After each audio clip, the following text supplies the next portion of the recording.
د غڼې ځاله 5مه برخه. دا خفه رانه لاړه، بله ورځ بیا راغله. دا ځل ډېره ټینګه وه.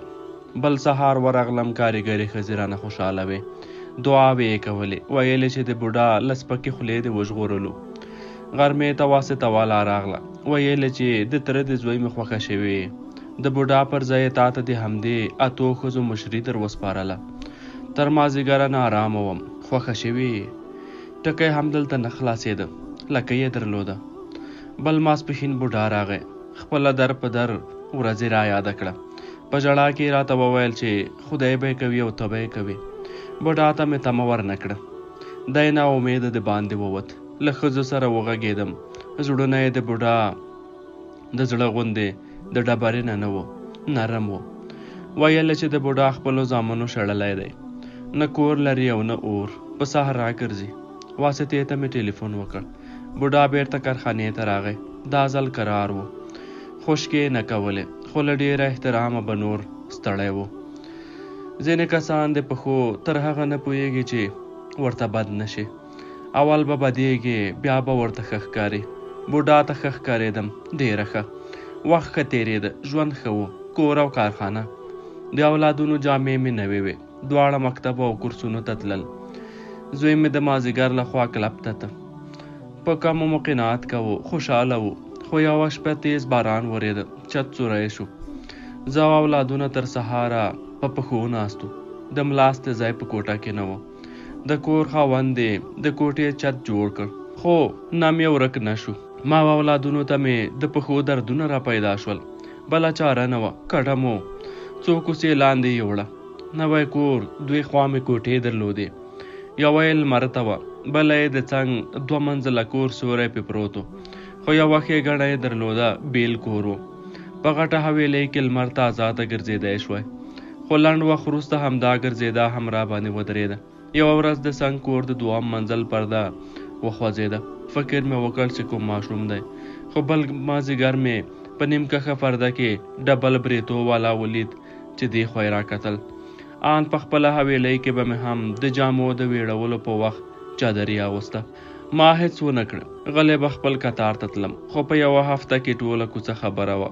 ځوانه جانه ښکلې کونډه یوازې اوسېدله. دا خلک داسې فکر کوي چې کونډه نارینهو ته تیاره ګوله ده. لیدو ته به یې بانې پیدا کولې، خو د کوڅو ښځې لمنې رانه ټولولې. دوی ته څمه چټله ښکارېدم. په دې تنګه اوږده کوڅه کې به د ملاله ځان سره د دروازې خلاصې شوې. زیاتره یې اوږدې ږیرې درلودې. ځینو ته د جومات فرش ناولی ښکارېده. جاینمازونه به یې په اوږو ول. پیسې به یې تر زنګنونو پورته کړې وې. په یو او بل انډې به تلل. خو زما د کور تر مخې به ورو شول، لکه پسخوندر چې د غویمې غوا بوی ولګېږي. سپږمې به مې وړې شوې، پزې به یې پورته ونیولې، بوی به یې وکېښ، رمباړې به یې کړې، بیرته به یې د خدای کور ته مخه کړه. دوی خدای جل جلاله یوازې په پورته کړیو پیسو کې لیده، نور اعمالو ته خپل متوجه نه و. خبرېدم، رنګارنګ خبرې راتلې.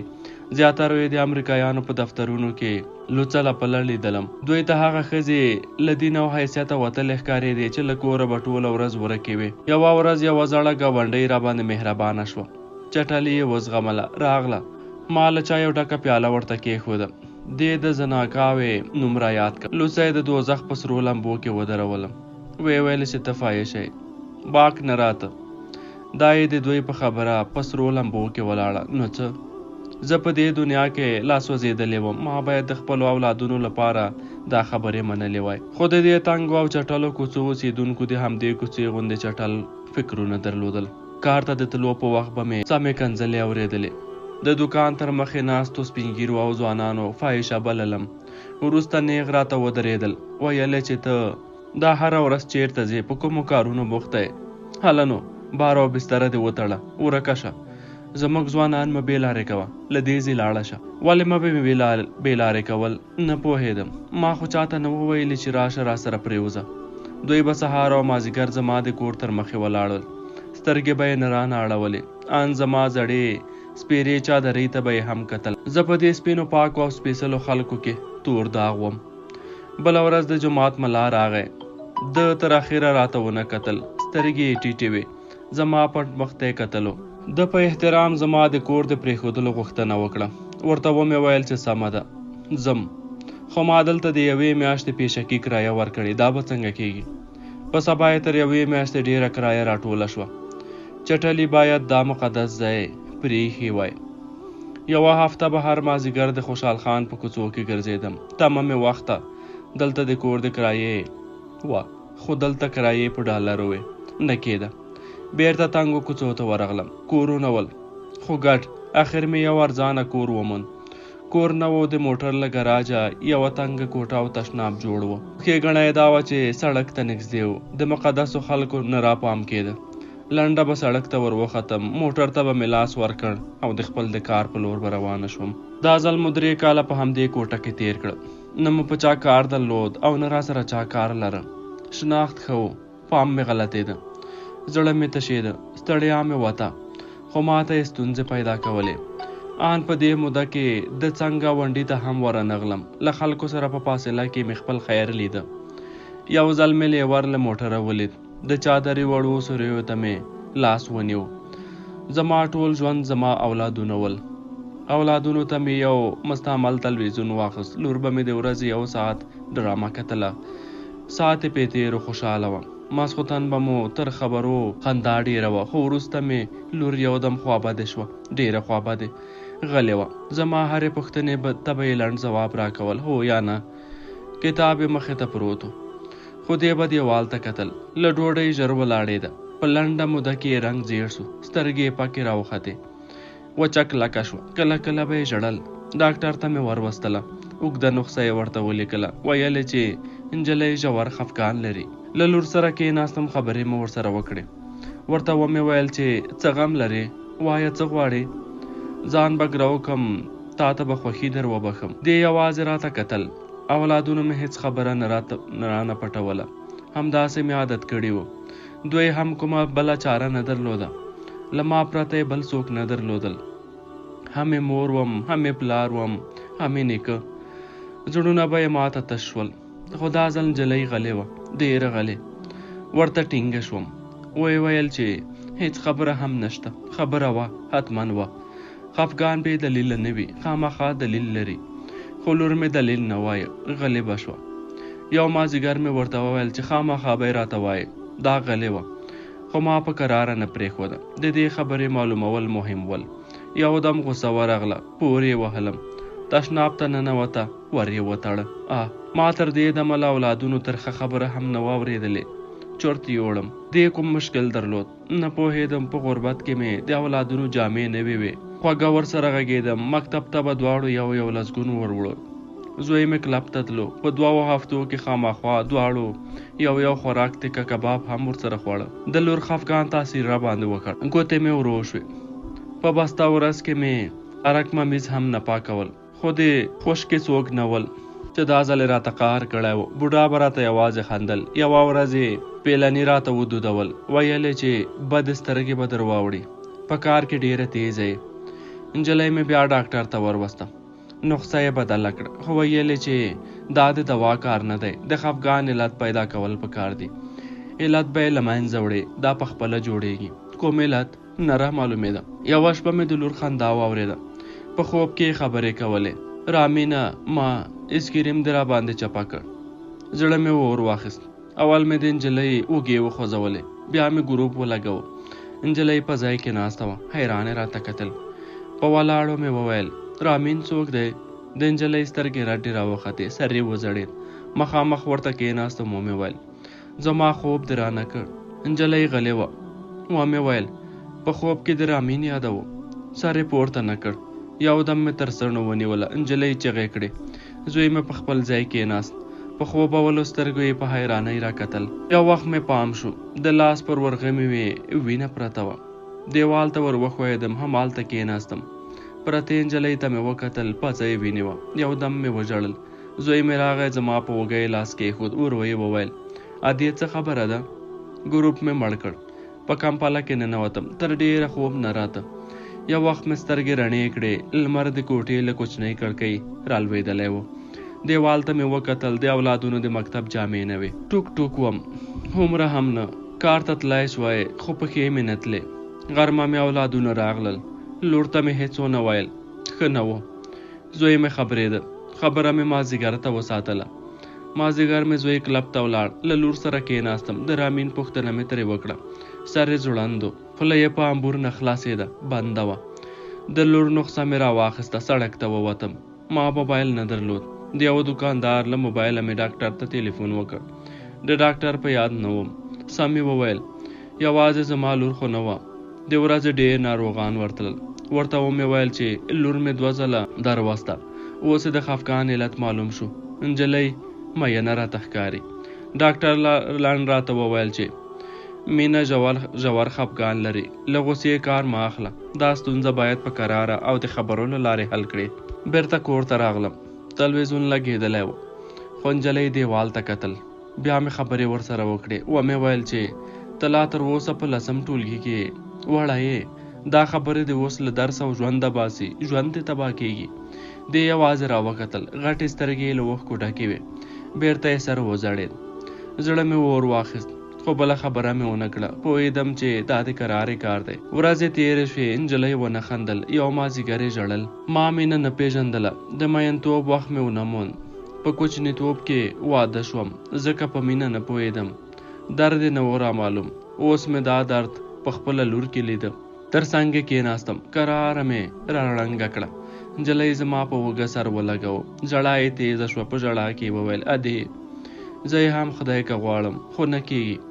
رامین له هېرېدو وتلی دی. د هغه په ګڼو ویښتو کې مې ګوتې تېرې کړې. ومې ویل رامین څه کاره دی؟ ژړا واخیسته. ویې ویل انجینري وایي. څنګه مو سره وپېژندل؟ نجلۍ غلې وه. پوښتنه مې تکرار کړه. څنګه مو سره وپېژندل؟ نجلۍ وویل یو سهار مکتب ته تلم. له شاعر راپسې غږ کړ. ویل چې قلم درنه ولوېد. څه مې ویل. بکس مې سوری و. بل سهار مې بیا ولید. کتابونه یې په لاس کې وو. دواړه یوه تونسته ور وختو. زما کرایه یې ورکړه، خو تر اخره یې راته ونه کتل.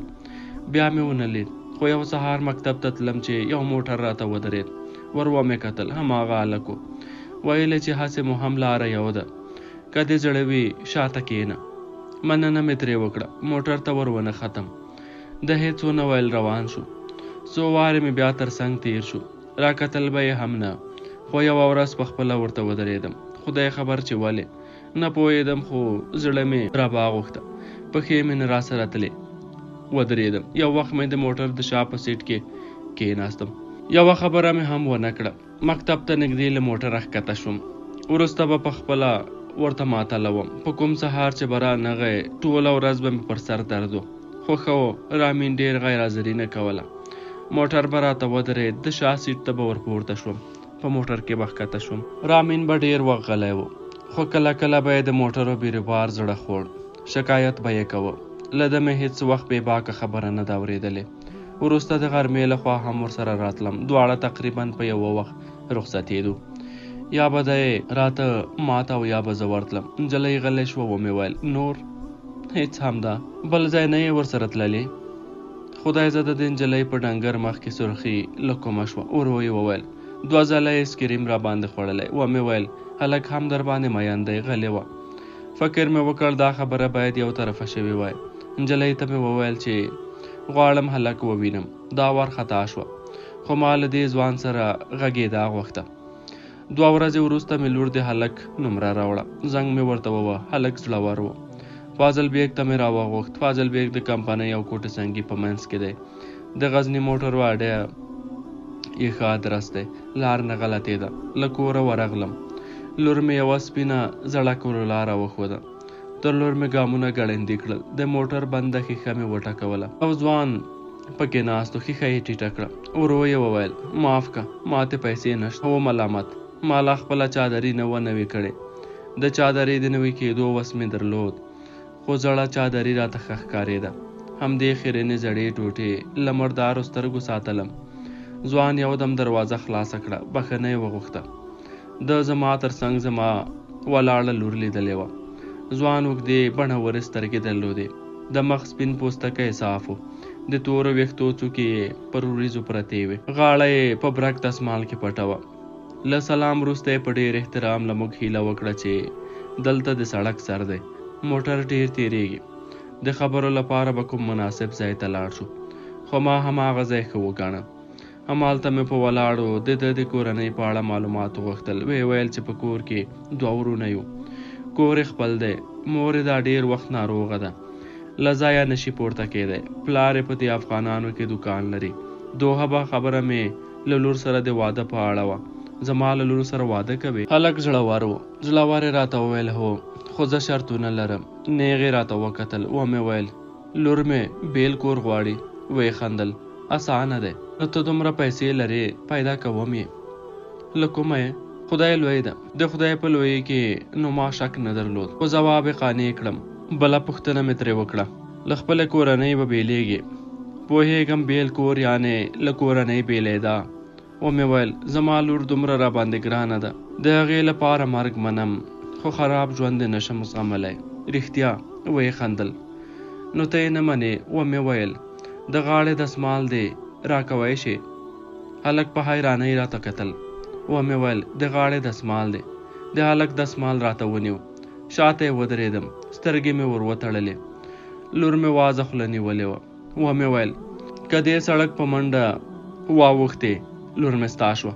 اوس هم دا ګړۍ تر لاسې نیسه ځه. ځوان ولاړ و. ومې ویل 100% نه مرې، 50% د ژوند پاتې کېدو چانس لرې. لور مې په 50% چانس نه ارزي. هلک یودم دسمال له سترګو لرې کړ. له خولې یې لاړې باد شوې. ته لیونۍ یې، وژنې مې. په موټر کې کېناست. تور ټایرونه وکغېدل. رابړ سوځېدلې بوی مې سپږمو ته راغی. لور مې یودم وژړل. همالته د سړک په غاړه په سیمټي جدول کېناسته. په ژړا کې وویل تا د ملنډو لپاره راغوښتی و؟ ومې ویل نه، خو ده وویل چې ستا لپاره تر ژوند تیر دی. دا ملنډې نه وې. نو څه وې؟ کوم څوک به هم په دې تیزو موټرو کې پټې سترګې تر سړک تیر شي؟ تر څنګ یې کېناستم. ومې ویل دا هلک ما ته په واک نه ښکاري. لور مې راته هم نه کتل. ومې ویل دا هلک دې بدبخته کوي. په اول ځل مې لید، خو له یوې پردۍ ښځې سره زړه ورغږېده. داسې راته ویل چې لکه له ډېرو ښځو سره چې غږېدلی وي. لور مې دا ځل نیغ راته وکتل. په سترګو کې له ما کرکه پرته وه. ومې ویل بله خبره ده، بله قصه دا ده، ستا لپاره تر خپلې کورنۍ او ناروغې شلې مور تېر و. چا چې مور او کورنۍ درته پرېښوده، یو ورځ تا هم د کوم بل لپاره پرېږدي. په داسې خلکو له حده ډېر باور، له حده ډېر تاوان دی. نجلۍ غلې وه.